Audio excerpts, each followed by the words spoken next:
Hello, everyone. John Hendricks here alongside Ross Jackson. Welcome to our first Second and Saint show of 2025. Ross, my man, it's good to see you as always. And, look, I don't want to totally jump in without acknowledging what happened in the new year, the tragedy on Bourbon Street, the terrorist attack, all that stuff. Like it's very sobering to just kind of go through that. And look, I was like a lot of people, I woke up to that and I just was kind of just in disbelief, I mean, it's just a tragic thing, and condolences to all the families out there.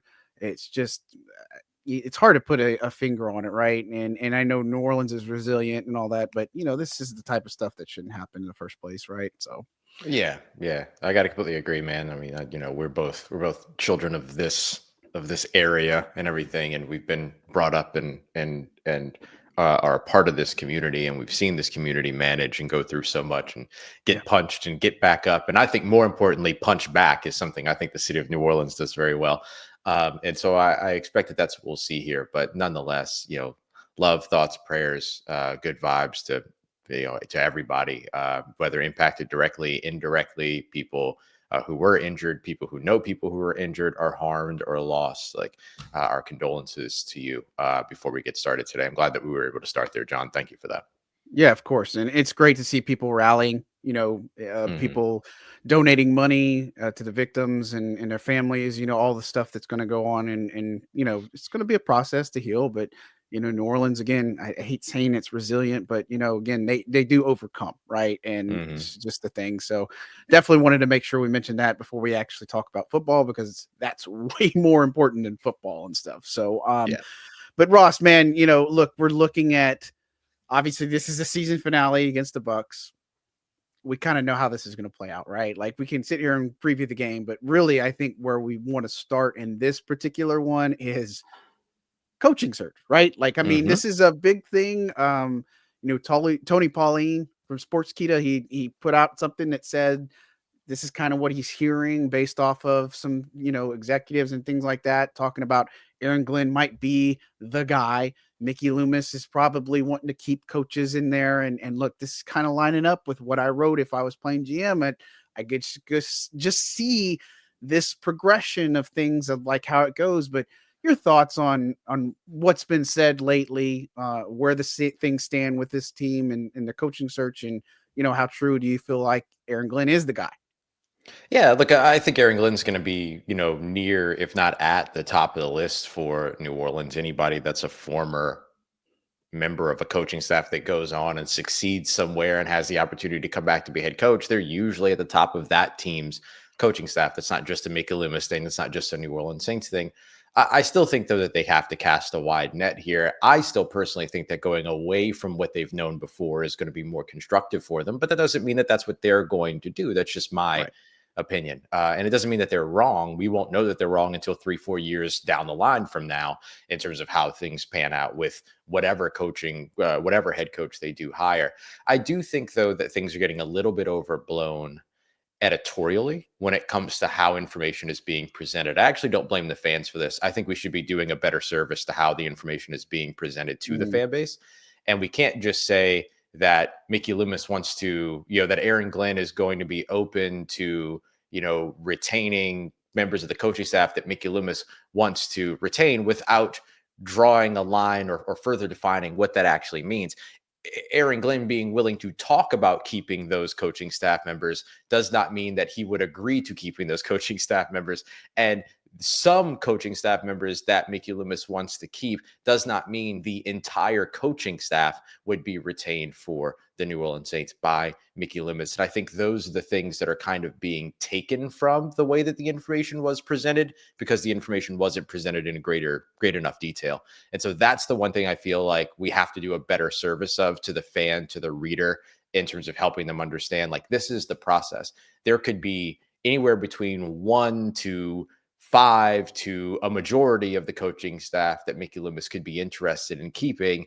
And Aaron Glenn being open to those conversations does not mean that he would agree to that as a stipulation of taking the job. Those are two different things. And so I think we got to be a little bit better about how we have the conversation around what some of these things might mean. But I could absolutely see a world in which the Saints hire Aaron Glenn, give Clint Kubiak another year.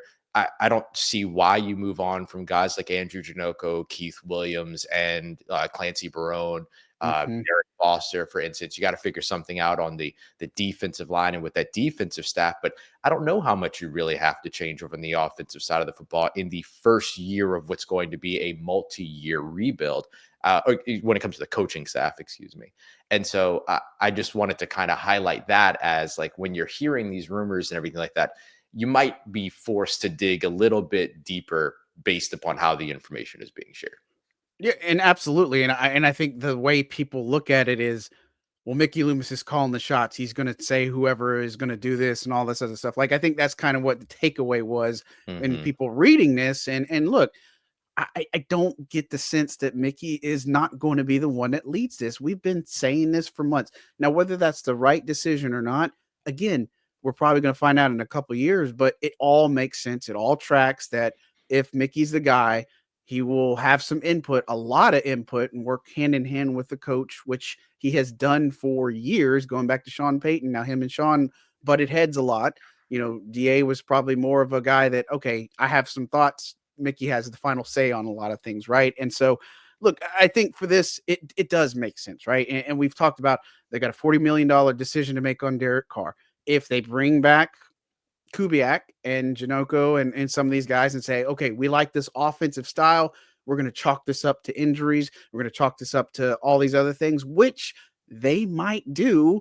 I'm not Sounds like saying it's them. the right Hmm. move. It just sounds like that is part of the course, business as usual, or what they believe that they can do. And look, I'm not going to sit here and tell you that that's the right move, right? Because Ross has an external candidate that has nothing to really do with the Saints. I have an external candidate that has nothing to do with the Saints either. I have two, you have two, and so look, it's nothing against Aaron Glenn, but I think what people get hung up on, and we talked about this plenty on the other show, our previous shows, is it feels like for people that Dennis Allen 2.0 is what Aaron Glenn is. And mind you, Aaron Glenn's never coached in the NFL, like and as a head coach. Right. DA had the thing where he was a Raiders coach and it bombed, right? Hmm. Aaron Glenn hasn't done that yet, right? And so I think that's just kind of the reservation is, okay, they do go a defensive minded coach. I think that makes sense that they would keep the offensive pieces in a lot of ways because they like the system. They think the system can work, but they got to make vast improvements on that side. But Aaron Glenn, come in. Here's our input. You go hire whoever you want for the defensive staff, which we know some of these guys aren't going to stick around, right? Whether it's other opportunities or promotions or whatever the case may be. And it just tracks with what makes sense for this team. Yeah, absolutely. And like you mentioned, like, there are external candidates that are totally worth looking at in the midst of all this, and a lot changes once you get those candidates in a room for an interview, and then they either impress you or they don't impress you. Everything can change in those situations. And to the point about Mickey Loomis being the one to lead the decision, I think he has to be the one to lead the decision because it's him that you're evaluating in this decision, right? Yeah. Like, it's him as the general manager that becomes the next scapegoat for the organization if things don't work out. So he has to be the one to lead it because he's the one that you're evaluating. He won't be the only mind in the room making these decisions and everything, mind you. But I do think he has to be the one to lead it because this becomes his hire. It could potentially be his final hire at head coach if this doesn't work out. So you have to let him lead it. That way it creates a clean connection between him and the head coach. Effectively, Mickey Loomis's future is going to be saddled to who he selects in this search. So yeah, let him lead it. That way you do get an accurate evaluation of his ability to kind of get this team back onto the right track before you eventually start having conversations around the general manager. But he was always going to get a second coach after Peyton. It was always going to be a second coach. We've said that for years. Ever since Sean Payton, made the decision to walk away, that Loomis was going to get 2 hires, just like we talked about how Allen was going to get 2 starts of the season with Derek Carr. We all knew that was going to be the case. This is that all over again. You're going to make sure that general manager is tied to that head coach. This is a really important hire for Mickey Loomis individually, in addition to it being a very important hire for the New Orleans Saints. And look, here's the thing, and I'm just going to walk down this path. I'm not telling you this is the right move. We just are putting our Saints hat on and Right. how the organization thinks. Let's say Mickey isn't the guy. He takes a promotion or whatever you want to call it. They still have Randy Mueller in the building. They have Dave Ziegler in the building. I don't think it automatically would just go to Kai Harley. I don't think it would go to Michael Parrington. I don't think it would go to Jeff Ireland. I think they'd say, we would just put the guy who we feel like is going to be best there. But they do have a lot of candidates in house that could do it. Mm-hmm. Even if Mickey's not the one directly calling shots and as the face as the GM, I still think he's going to have a lot of input, whether he gets promoted or whatever the case may be. I'm just saying that's kind of how it would end up going. So it's not like I'm saying they open one door and then here comes another door. Like, you're not going to get a fresh, brand new candidate. I think what they want to do is stick with familiarity and work with people that they know and can trust and can, again, can we compete in this crappy division? That's all they're trying to do. And they feel like they can. And then again, I'm not telling you it's the right decision. I don't think it's necessarily the right call. I think that most fans want them to blow this thing up, but blowing this up doesn't necessarily mean that, Mickey's not involved and that, Derek Carr's not your quarterback and all these other things. Like, people want to just say, oh, we'll get rid of all the veterans, right? Like, you can't Good do luck. that. Yeah, you're going to end up with 2014, and then financially you can't do it. Like, it's just fascinating that people have this, mindset or this wrong mentality that you can just get rid of everybody and things are fine. Just doesn't happen. Yeah, I think at best you're going to those veterans and asking them to take pay cuts. You know Yeah. what I mean? Like, you're going to Cam, you're going to DeMario, you're Yeah. potentially going to Tyron. Might be a little tough with DeMario and Tyron because they technically took pay cuts in 2024 in order to get additional guaranteed money in 2025. But there's probably ways to work through all those things. I think you're probably going to Taysom Hill about a pay cut as well, especially if he's not going to be on the field at the beginning of 2025, which would be a big surprise if he was. And so I think that's a one of value that you could potentially go to. You have young players that you can restructure, and Eric McCoy, Cesar Ruiz, Carl Granderson, and all that. You've got additional moves that you could make that end up saving you some money in terms of players you can move on from that might not be a part of this team's vision in the future. All those other things, depending upon who that head coach is. There's more than enough sensible ways to make money that don't require you taking on and just replacing or increasing your debt in the situation. And so there's lots of different ways for them to go about it. So yeah, I'm with you. Unless any of those veterans are retiring, I don't expect them to be headed elsewhere, but I also don't expect their contracts to look the same as what they look like now for 2025 going in. So that's kind of where I would see them kind of walking that line. And I think I'm with you on, I could see the Saints viewing it that way. I personally, and this is where I'm going to shift a little bit from what I think the Saints will do to my opinion, which is worth as much as you're willing to give it, I guess. But turning to former staff members of the Oakland and Las Vegas Raiders, probably not the fastest path to success. You know what I mean? Right. And so like, that's where I would go, yeah, I think at the general manager spot, you got to look somewhere else, but like you said, it doesn't mean that they will. They're going to want people that are familiar with what they've been doing, how they've done it, all those other things. I think the leg up that Kai Harley has is the money situation, because he knows how to get in and out of all those situations. And so maybe that's a spot where it goes. But is he around after this year? Does he get hired away somewhere? There's going to be other general manager openings, and he gets interviews every year. He was a part of the advancement program again this season. So there's a lot of different things to look at when it comes to that as well. And so, I think I echo the concerns when I hear names like Mueller and Ziegler and all these other folks and stuff like that. Like I completely get that. And so I want to acknowledge that, but that's the difference between maybe what my opinion is versus what we think the Saints will do, because those two things aren't going to always align.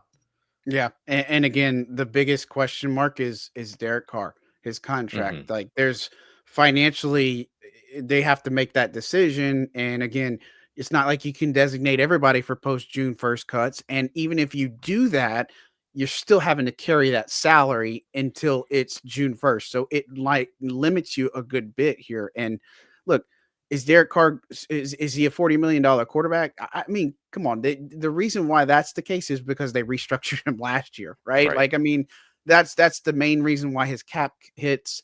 This is how the Saints operate. Like, this is a thing. And look, they could potentially get a 1 year stopgap quarterback, whatever you want to call it, a filler. They're not going to get top tier guys. Like, you're going to have either, And there aren't presumably, if any. it's not Carr, you're going to get somebody who's Spencer Rattler, or maybe along a slight upgrade of that tier. But I think when you look at this roster and how they shape it, am I going to take 5 wins with Derek Carr? I'm going to take 5 wins with Spencer Rattler. If the financial situation helps build you more to the future, I'm going to pick Rattler, because this team Easy. isn't going to Yeah. go to 10-7 magically. You're not going to turn around from 5-12, and yes, they're going to lose to the Bucs on Sunday. You're not going to turn around from 5-12 to 10-7 just like that, because they say, "Oh, we'll keep Derek. We'll make these adjustments, and then magically our injury situation." Like, this is not make believe land. Like, this is not a Right. fantasy thing. This is the reality where they're at, and they got some decisions to make. And there's some players they just cannot, like, you can't cut them and save money, right? Like, you just can't do that. It's some you can pick up a few dollars here and there, like a Cedric Wilson Jr., maybe a Hmm. Nathan Shepard, a Colin Saunders, a Jamal Williams. Those are four off the top of my head that you might be able to swing a little bit of money, but you're still going to owe them money too. And so this is the boat the Saints are in. But most of this centers around, is Derek Carr your quarterback in 2025 or not? Yeah, yeah, and that's going to be up to the head coach, right? Like that's Yeah. going to be their decision because that head coach is going to be tied to whoever the quarterback is. Now, I will say if they that's partly true. I think that's Yeah. partly true when it comes to this situation because of the specific financial situation that the Saints are in and how Derek Carr's money pertains to that, which I will say you can designate Derek Carr post June 1 transaction, save the $30 million in June 2nd, and still get to around $9 million under the salary cap and be compliant with the salary cap at the new league year. There are ways to do that. And then the additional $30 million opens up June 2nd, as you were describing, John. It's just that it requires a lot of restructuring a lot of players. Like you'd have Hmm. to make a lot of moves that end up just kind of continuing your situation as opposed to improving your situation. So it just depends upon which one it is. I think, though, that if the Saints were to stick with Derek Carr going into 2025, you give effectively that head coach a free year at that point, right? You're Pretty just much. trying to get a culture established. You're trying to get a glimpse of what it is that you have and what needs to change and what needs to adjust. And then you make more wide swath changes in 2026. And then if you draft a quarterback in 2026 or sign a quarterback in free agency in 2026, then the head coach becomes connected to that head coach. The evidence for that being Jameis Winston and Dennis Allen, right? Dennis Allen came in, he was tied to Jameis Winston. But when Jameis Winston was moved on, or not really moved on from, but when they decided that Jameis Winston wasn't going to be the starter, which was early in that season when they turned things over to Andy Dalton, Dennis Allen wasn't tied to Jameis Winston's success. He became tied to Derek Carr's success in his second year. And then he Hmm. lasted about a year and 9 games after that. And so I would see the Saints kind of going the same route where it's okay, and this is what a lot of head coaches want. They want patience, right? Because they either haven't, because when you're hiring a head coach, you're either hiring a head coach that's failed somewhere else or you're hiring a first time head coach. Both of those coaches want patience because they either feel they didn't get it in the last place. Every one of them will feel that way. Or as a young person, they're going to say, well, I kind of have to grow. I need time to grow into the job, right? Figure it out, learn the ins and outs of it and stuff like that. Same kind of grace that Sean Payton was given. Um, and so then that would mean you get that no matter what with that first year of Derek Carr. Then you go into your second year and kind of get the pick. And then you get 2 years after Derek Carr because you'll get 2 years with your quarterback. Yeah. And look, I think they could use void years. I mean, they have void years on Carr's contract right now. Like, that's stuff that we can get in later. Like, they could easily just say, okay, well, shift some money, do something from accounting purposes, make Derek happy in some aspects, and then roll with him next year. Again, I'm Mhm. not saying that's the right move, but I think it's a move that could be logical, right? And I know fans are going to feel a certain type of way on it and stuff. And again, it goes back to the way that Darren Rizzi has talked about Derek Carr. I think is how the building views Derek Carr is that they haven't won a game without Derek Carr this season, right? Like Rizzi has Right. made that clear that he was, 3-1 as his Three starter and and all one this other with stuff. Derek Like, Carr. Yep. yeah, with Derek Carr. And look, if Mickey's the one that's leading the charge and he has input, and the head coach might have input, and they have this plan, like you want a fresh foolproof plan, 1 year plan, right? But it's just not realistic. It's not with this team. Like it just isn't. You're going to have to get creative. You're going to have to be patient. You're going to have to figure out what you're going to do with some people. I mean, you mentioned veterans. I mean, Cam, we knew that that's a situation where you have to adjust his contract. He just can't Hmm. make the money he makes with what type of the way his cap hit is and all that stuff. It just doesn't make sense. Ryan Ramchek's deal is still out there. People forget about that. They Yep. got to lower his base salary if they can, and then he's probably going to retire. Like he's not going to come Hmm. back. You know what I'm saying? So there are things within this in layers, I guess, if you will, for this salary cap, and it's not as simple as saying cut this guy, cut this guy, cut this guy, and then just roll with it. Like Yeah. you got to field a roster. You can't just say I'm just going to stack undrafted free agents in this entire thing. Like it just doesn't make sense for a team to do that. So I don't know. They have an opportunity here to at least steer the ship in the right-ish direction, but how that looks like, what that looks like, I don't know. I'm just telling you, and Ross is telling you, based off of what we know about this team and what the tendencies are, this is probably the play, right? Like, Yeah. not saying it's the right one. So I want to see him go fresh. I want to see him Same. go fresh. Same. I want to see them somebody who's of a different tree. Like I don't want to deal with some of that, stuff. And that's why my guy was Anthony Weaver, Hmm. I mean, I that was think just he's a great, guy. man. I do. He was Yeah. Dolphins. He comes from the Harbaugh tree. Again, just somebody who's very well respected. Nobody knows who this guy is. He hasn't coached a game, but I just know that between him and Baltimore and Miami, this is a guy that is going to get a coaching job. He interviewed extremely well with the Falcons Commanders last year. And so, look, again, Vance Joseph was my other play, right? Like Vance Joseph, Mm. just because the familiarity with Kubiak system, Yep. right? Like that's a Kubiak guy. I'm not saying that's the right one, but when you just say in fantasy land, like I'm going to get Ben Johnson or I'm going to definitely get Mike Vrabel, it's not as simple as you guys want to make it out to be. Yeah, my two are outside of the ones that we expect, the Mhm. guys like Aaron Glenn and Mike Vrabel and stuff like that. My two are Liam Cohen, who the Saints will get an opportunity to see Yep. again this weekend. He's somebody that the Saints know. He checks the somebody that Mickey Loomis knows box. He was apparently in the mix, if I can borrow from Nick Underhill's phrasing there, from 2022 before they went back to be Carmichael at OC. If I remember correctly, they didn't offer him the job, but obviously a lot has changed. This is exactly how Dave Canales got his job over with the Carolina Panthers. He got a year with Baker Mayfield in Tampa, did a great job there, and then ended up taking over and across the division. I could see Liam Cohen potentially making a similar leap if the Saints show interest in him. And then the other guy that I really like is Brian Flores. And one of the reasons why I like Brian Flores is because Flores also has a lot of familiarity with Kubiak and the Kubiak system as a whole. And as the kind of head coach guy is incredibly aggressive, which I think would bring the better parts of Clint Kubiak out than the conservative nature that we've seen the team rely on this year. Yeah, I agree. And again, those are fantastic suggestions.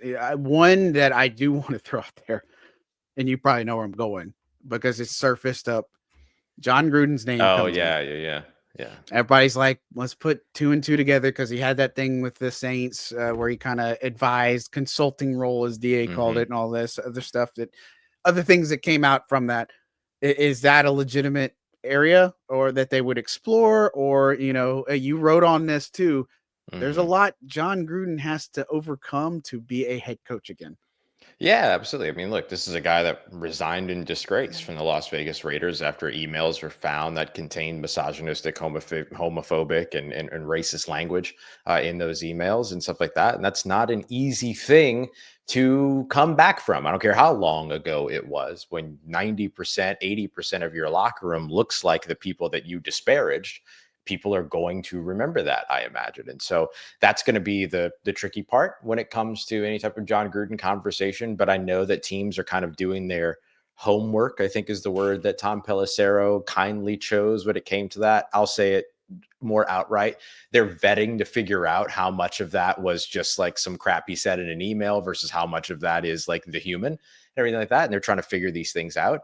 And I expect that he's going to get a handful of interviews probably this offseason, because his name just keeps popping up. And I'm sure that New Orleans could potentially be one of those places. My biggest question mark is going to be, are you an organization right now that's equipped to navigate that distraction?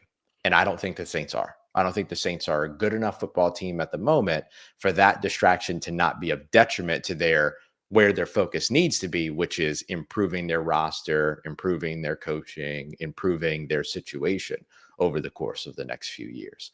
That's where I think the Saints are not the right fit for John Gruden, just as much as John Gruden isn't necessarily the right fit back in the NFL. Yeah, I mean, and again, we'll see once they start the interview process. Again, I would expect them to cast a wide net, but a familiar net, if that makes sense. And Yep. so maybe I think the first team that interviews John Gruden, and it's going to be one of those things where it's like, okay, if one team took a chance, maybe another team's going to take a chance and at least Exactly do their right. due diligence. And so I don't know. Just like you mentioned, Brian Flores. I mean, he had that lawsuit against the NFL and all this stuff. Is he going to get blackballed again? You know what I mean? Like, I'm not Hmm. saying this is how the NFL works, but at the same time, sometimes some of these people don't come around for a reason. So anyway, so let's not get into that mud trough, if you will, that pig trough or whatever. But look, that's coaching in a nutshell. We just want to get some thoughts on that. And as we transition to this game, Bucs win. They get the NFC South for a fourth straight year. Spencer Rattler is starting in this game. No Derek Carr. He tried to get back onto the field. Alvin Kamara is doubtful. They just downgraded Pete Warner with a concussion. Chris Olave is not going to play in this game. Look, I don't know what to expect from this team other than we'll give it the old college try and we're playing for the city of New Orleans. Like, that's literally all you can ask for, but they're not going to win this game.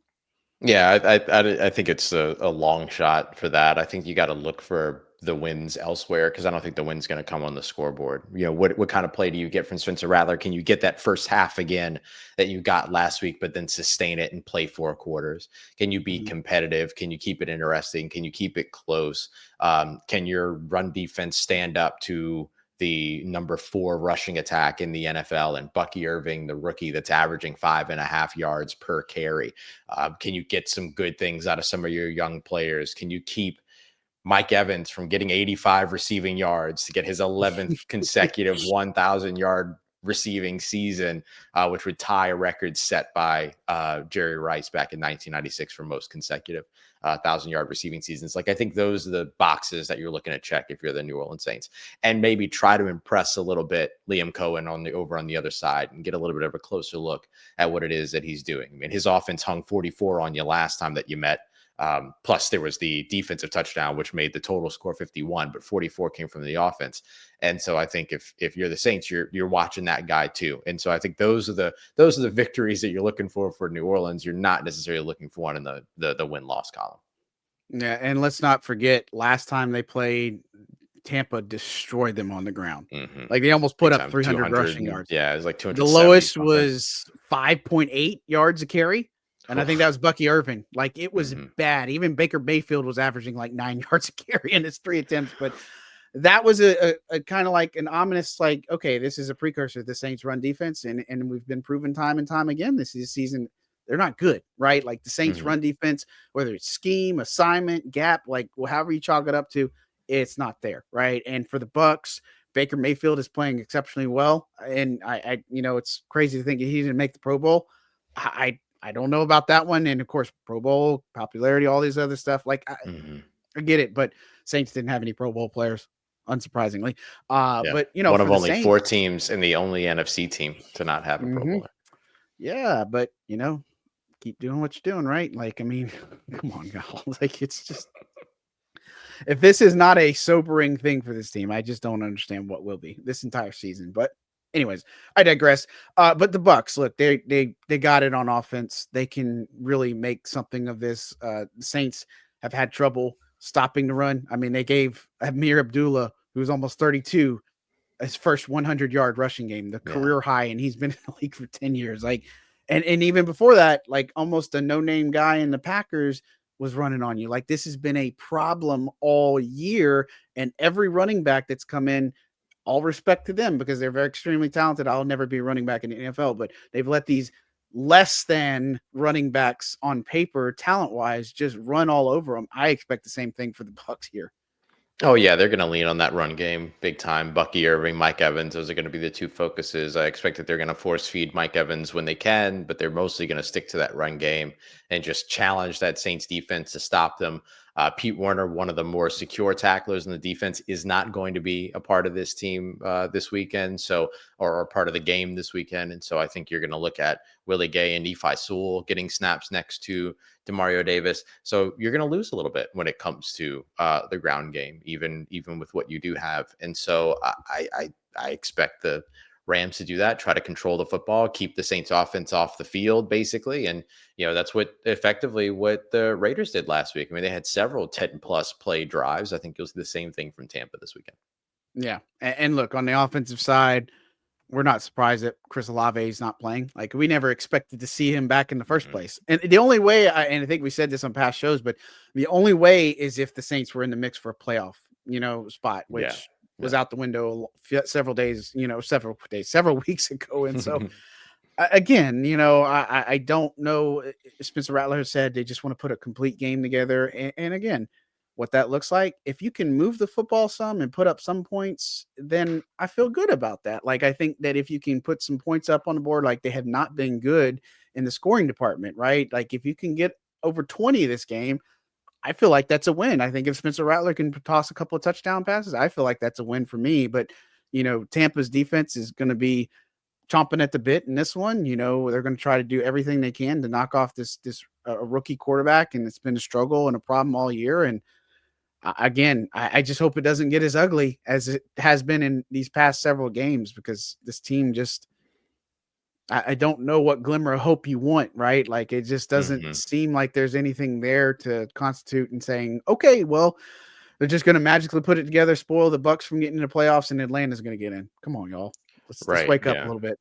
Yeah, and at the same time, losing this game is unlikely to improve their draft stock. They have the Mhm. Chicago Bears and the Las Vegas Raiders and the New York Jets are really the only team, or I guess, and the Carolina Panthers that could effectively potentially jump them, I guess.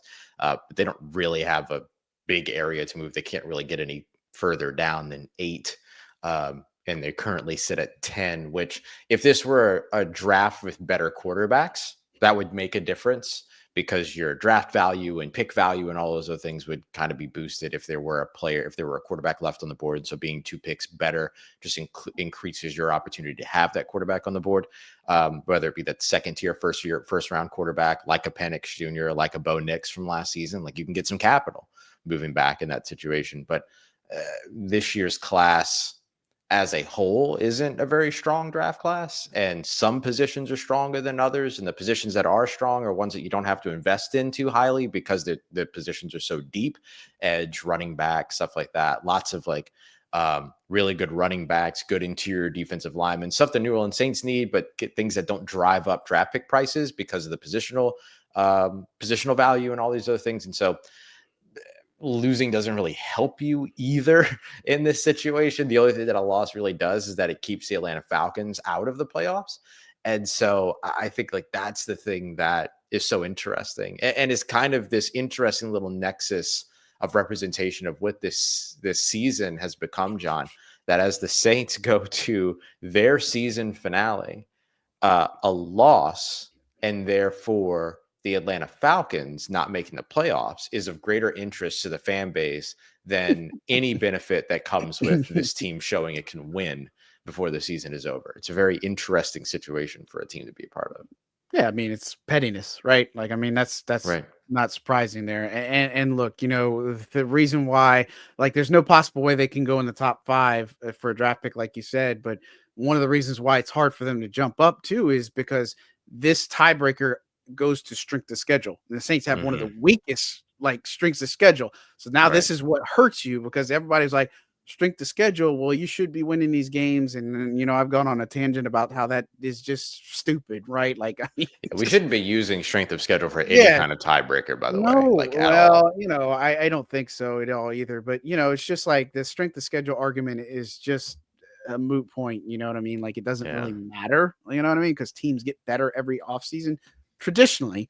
Unless you're the Saints, maybe. You know what I'm saying? Like that might be a thing. Yeah, they've had some Um, trouble with that. They've had some trouble with that. yeah. So that's the thing. And so look, I want to see some of the future guys. This is a chance for them to get more information in this game, and maybe it's the last chance for Clint Kubiak to show something, right? Again, Yeah. even if he does come back, or if it's another defensive coach, I expect them if they go a defensive minded coach. Most everybody on the defensive staff is gone, right? And offensively, you might have some bits and pieces that go, but it's a thing where you're going to also need a new special teams coordinator because look, Darren Rizzi is just not going to hang around after somebody else gets his job, right? That he was. It's just not impossible. And so I don't know. There's things to look at in this game. And of course, I didn't say this at the top of the show after we talked about, the more important stuff, but we will be doing a live stream too to talk about similar to the Packers game, which kind of was boring, but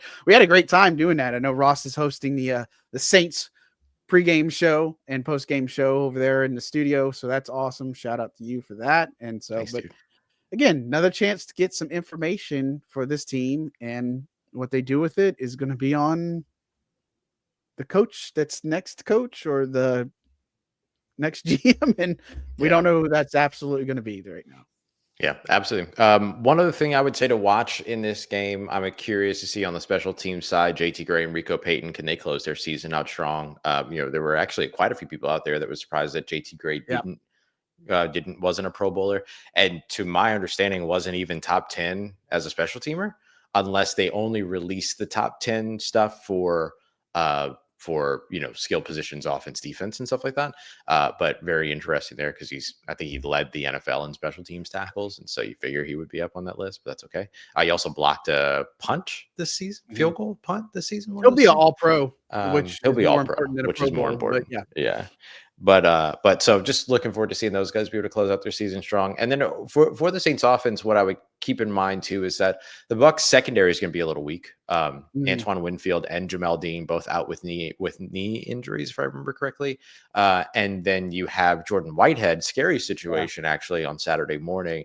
Was involved in an auto accident and has been moved to non-football injury list. We haven't heard anything about the severity of the injuries, but obviously they're severe enough to keep him out of the game on Sunday. So hopefully he's okay beyond that, and that's the worst of it for him. Because it could just be precaution, right? You never know. Like I've been in car accidents before and heard of people in car accidents before to where they walk out just fine, but then the next day they're in terrible pain for a couple of days or something like that. You know what I mean? Or for a week or something. But like you never know. So hopefully that's as far as it goes for him. But it'll be a little bit of a weak secondary, so an opportunity maybe there for Spencer Rattler. But do expect Todd Bowles to be Todd Bowles and to bring the blitz. Third highest blitz rate in the NFL at 36%, fourth highest pressure rate in the NFL. When you look at all quarterbacks, I think there's 40 quarterbacks so far this year, John, that have taken at least 200 dropbacks. Spencer Rattler has been pressured 42% of his dropbacks, most out of that group of 40 quarterbacks in the league. So that's going to be a big part of what he's going to have to deal with because Todd Bowles is going to bring that pressure. The Saints offensive line is injured and really hasn't handled blitzing very well this season at all, period. And then you also have to look at the fact that, or then you look at like some of the more creative ways that you get out of that. So expect more like designed rollouts for him, throwing on the run, getting outside the pocket, all those other things. So I think you'll see him use his legs just as much as you saw during the Tampa game when I spoke to him after his first 3 starts. He said the Tampa game was the game where he felt like he used his legs most successfully. I think you'll see that again this week. Yeah. And again, it's all you can hope for is just say, hey, can you show up a little bit? And they're not going to win this game. We know that. And, if you if you think they are, I need some of what you got in the pantry or whatever you got. You know what Yeah. I'm saying? But The look, one thing I guess would be that they're playing for something bigger. You know what I mean? Like maybe there's a little bit of that intangible, but I think that will only carry them so far. right. I agree. The better team's going to win here, right? And Mhm. that's Tampa. So it makes all the sense in the world. But we'll be here, and we're gonna get our stream started about 11:45 is when I'll start, and Ross will jump in whenever he can. So, and then we'll be watching the game along with you guys, and that'll be another fun adventure. We'll see how that goes again. But, definitely encourage everybody to come join us for that. But Ross, as always, before we get out of here, what is coming up on LouisianaSports.net and Locked On? What you got cooking? Yeah, I'll say this too, real quick. If we stream and they get shut out again, we're never streaming again. We're Yeah, never streaming during the game not again. happening. Like Nope. we will make you that promise. We will make sure, like we will understand our place in that situation. So over at LouisianaSports.net, 5 things to know is already out, as well as some updates on roster moves, things like that. I'll have another piece coming out later on Saturday evening, Sunday morning, that will kind of be the statistical comparison on some of the high level statistics, like the pretty standard stuff, right? Scoring offense, passing offense versus passing defense, so on and so forth, just to give you kind of a little bit of a glimpse of what these two teams will look like squaring off against one another. And then over at Locked On, kind of the audio version of those things. But I also want to do before Sunday's game a little bit of a musing, kind of similar to what John and I just did on like what is being reported about Mickey Loomis and the New Orleans Saints coaching search, and then trying to translate it into what the way that NFL teams actually look at some of these things, as opposed to just like the quick reporting on it. And so I'll take my swing at that, John, and see how it goes over at Locked On Saints. What you got coming up over at Saints News Network? Yeah, looking at the things we want to see improve in 2025, like a few areas where the Saints need to improve, not just like a giant list, but 3 specific areas where the Saints should improve next season to have a better outlook, right? And that's one thing I'm looking at, and some building pieces around 2025, obviously. And then once you get in the offseason, again, it'll be fun. We got end of the year pressers, and it'll be locker room clean out. That's always a weird one to deal with and stuff. Yeah. But a lot of information we'll gather on that one. But then we'll get to hear from Mickey sometime next week and hear what he has to say. And you can take it with a grain of salt. You can believe him, or we'll see what happens. But we'll be there to cover it, and a lot of stuff coming on Second and Saints this offseason. I'm super excited for it. And look, we really appreciate you guys tuning in. And don't forget to like and subscribe. We're just in the baby steps of 2025. We got that live stream on Sunday, and then we'll do our post game at some point, and then we'll figure out where we go from there. So, but we're not going away. We're going to be here very much and such. And so, other than that, Ross, my man, I really appreciate you as always. And look, again, don't forget to like, subscribe, and if you have anything for us, hit us up. Our DMs are open, emails, all that good stuff, and we will talk at you very soon. And come hang out with us on Sunday. Y'all have a good one, guys. Thanks so much. On behalf of Ross Jackson, John Hendricks signing out. Love you.